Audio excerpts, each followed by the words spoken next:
Jeff Lipman, and I'm the president of SunX Malta, and I'm going to be the leader of this climate-friendly travel induction workshop. We're going to meet for the next 5 days, and I want to give you an idea of how we're going to operate. But first, I should welcome you all and say how important it is for us at SunX Malta to be able to work with you at a local level under the guidance and direction of our chapter leaders who have been working with us now for the past year, are operating in your community as our outreach core of strong climate champions, and who will be working with you to build what we call a climate-friendly travel community. And we're working at the moment with close to 100 in the world's poorest countries and small island states, places where we think the most emphasis is needed to help respond to the challenge of climate change, the existential challenge of climate change, and where action at the local level has got to be the basis of a global system and has got to be fundamental to any chance of your countries being able to offer a good form of tourism in the future, attract more tourists, the right kind of climate conscious tourists, locally responsive tourists who are interested in your destinations. And so it's a very warm welcome, and I'm going to just lay out what we will do over the next 5 days. All of our lectures will be conducted the same way. All of our, let's not call them lectures, let's call them exchanges, discussions, because they're going to begin with some form of a video giving you an overview of a key aspect of SunX Malta and of our climate-friendly travel approach, what it is.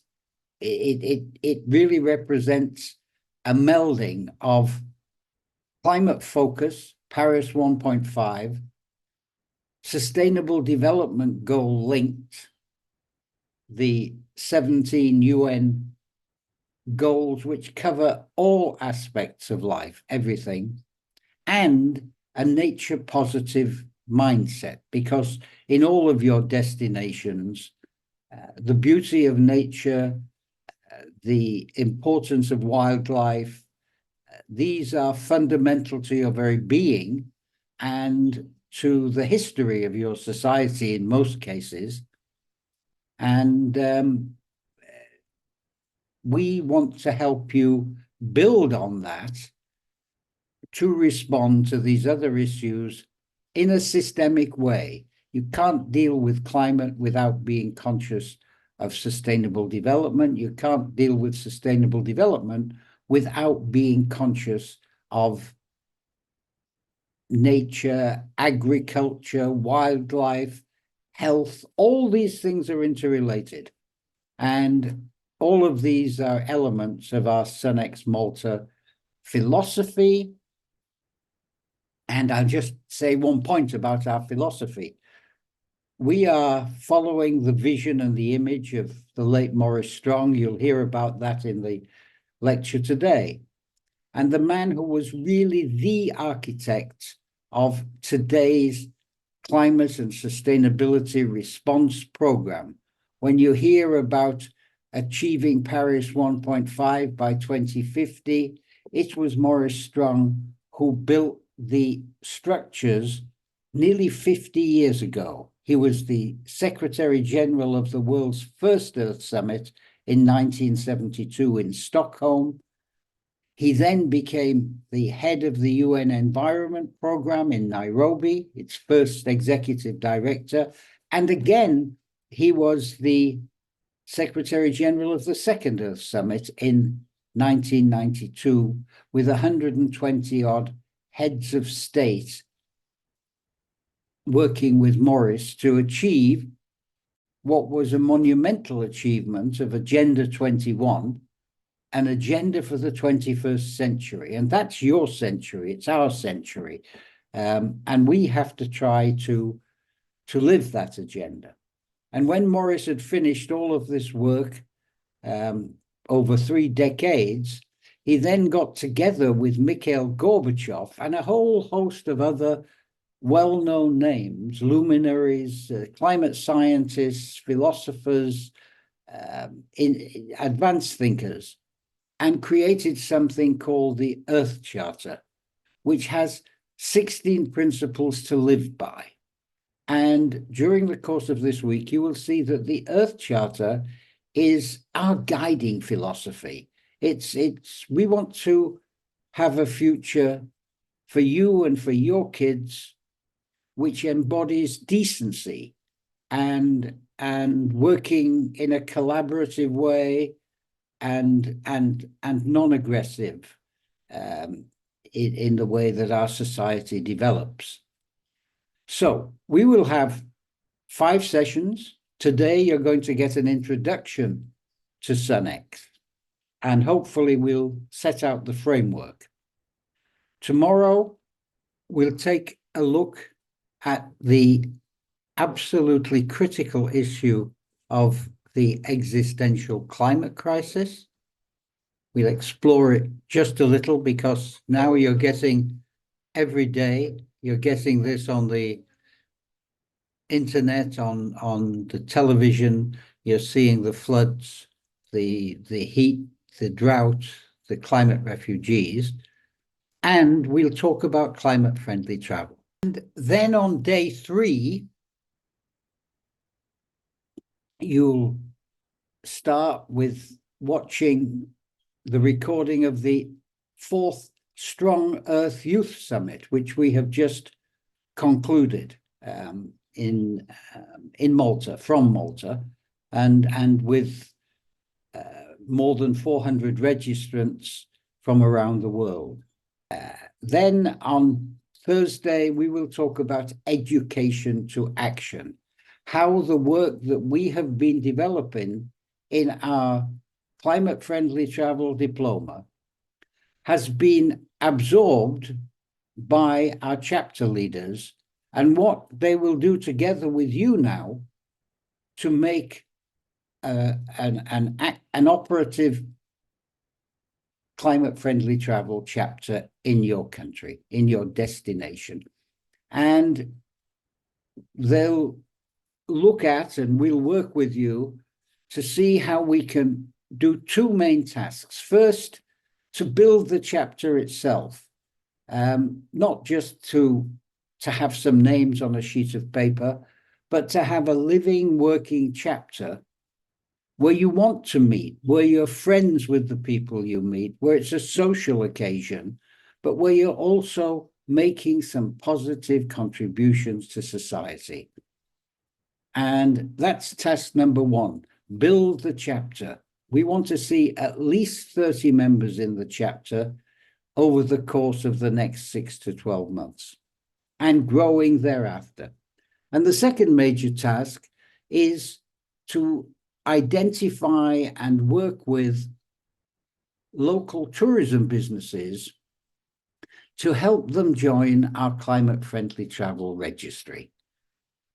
You're going to hear the details of that in our discussions during the week, but in simple terms, early on in the development of SunX Malta, we established a registry for climate ambitions.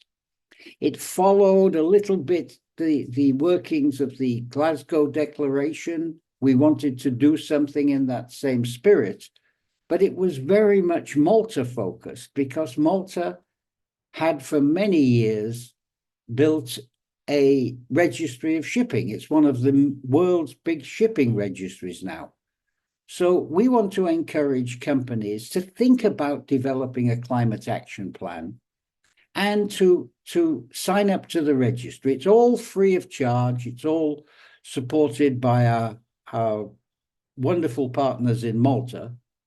And this gives them an entry point, not only into our system, but into the UN Climate Action Portal. When they register with us, we automatically are registered with the UN Global Climate Action Portal. So it immediately puts those companies at the heart of the UN's climate system, and it begins to give them a knowledge base which we believe is going to be targeted to a better kind of tourism. And then on the last day, it's going to be slightly different. It's going to be what I call an open house with the SunX team. And you can see our team here. We've grown over the past 4 years from 2 people, Ollie Wheatcroft and myself, to a vibrant, multiracial, gender equal team of friends. And we'll answer any questions that you may have. So with that, I'm going to hand over for a brief comment to my friend and founder of SunX Malta, Leslie Vella. Leslie is the chairperson of SunX Malta. He's also the deputy CEO of Malta Tourism Authority, MTA. And he has been, like me for so many years, involved at the heart of global and European tourism developments.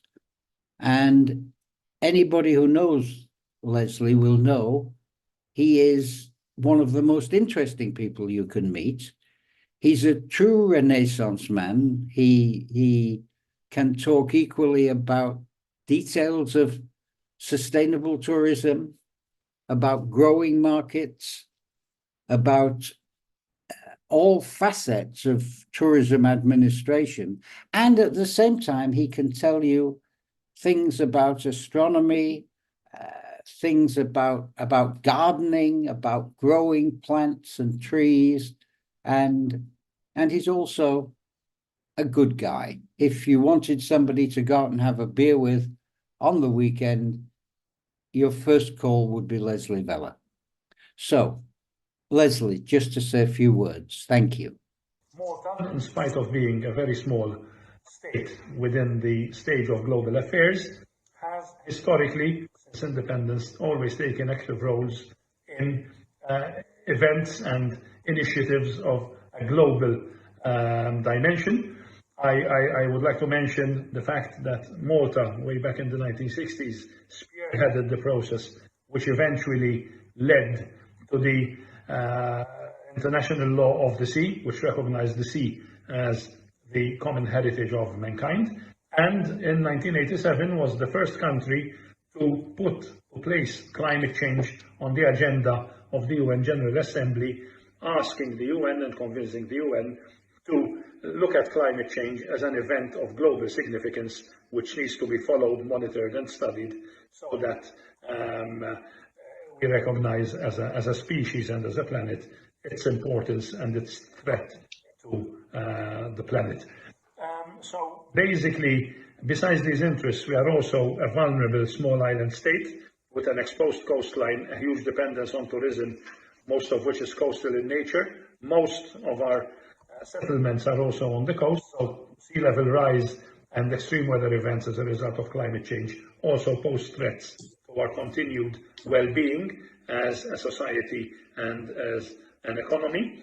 We have recently been working on our tourism strategy to 2030, and I am pleased to say that this strategy integrates climate-friendly travel as a very important pillar of our strategic direction. We recognize the fact that climate change is something very imminent, and we need to integrate climate-friendly travel strategies into our strategic direction in recognition of the threats which are posed.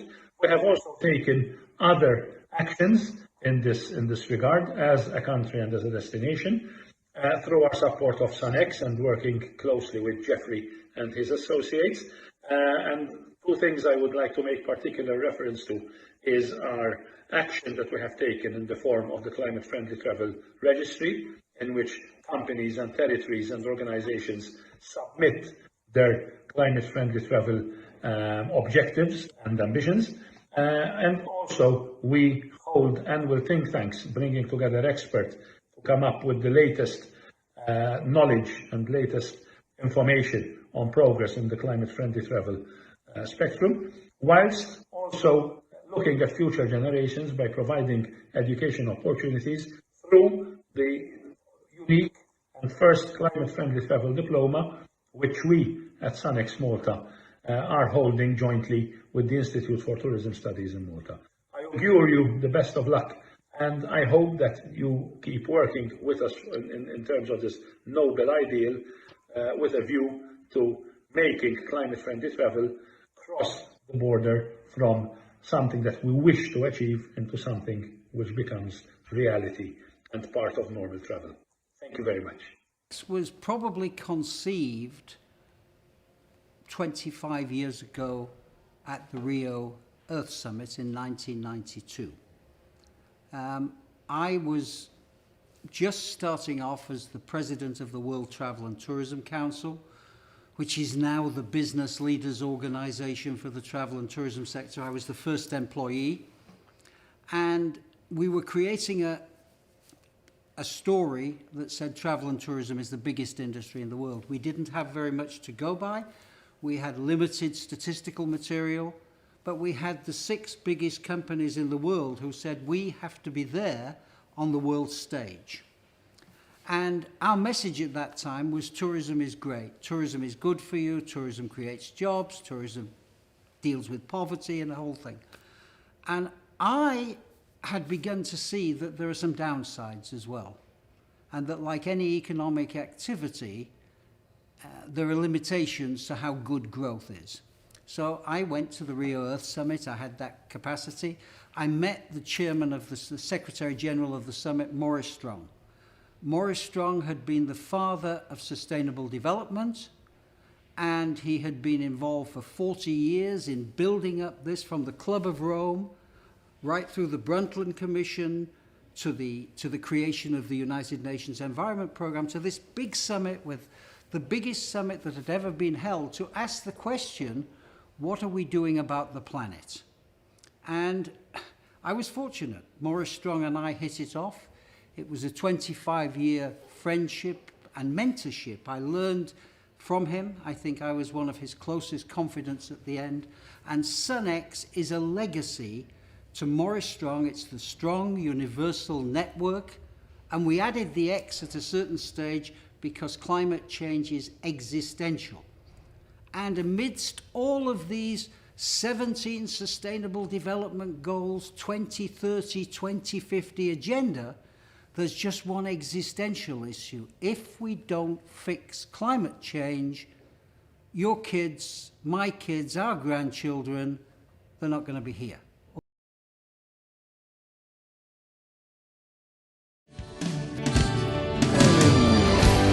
Did you ever know why the birds just flew away? Or why the leopard left his tree? Why the mountains keep falling to the ground when the wind just blew them all away?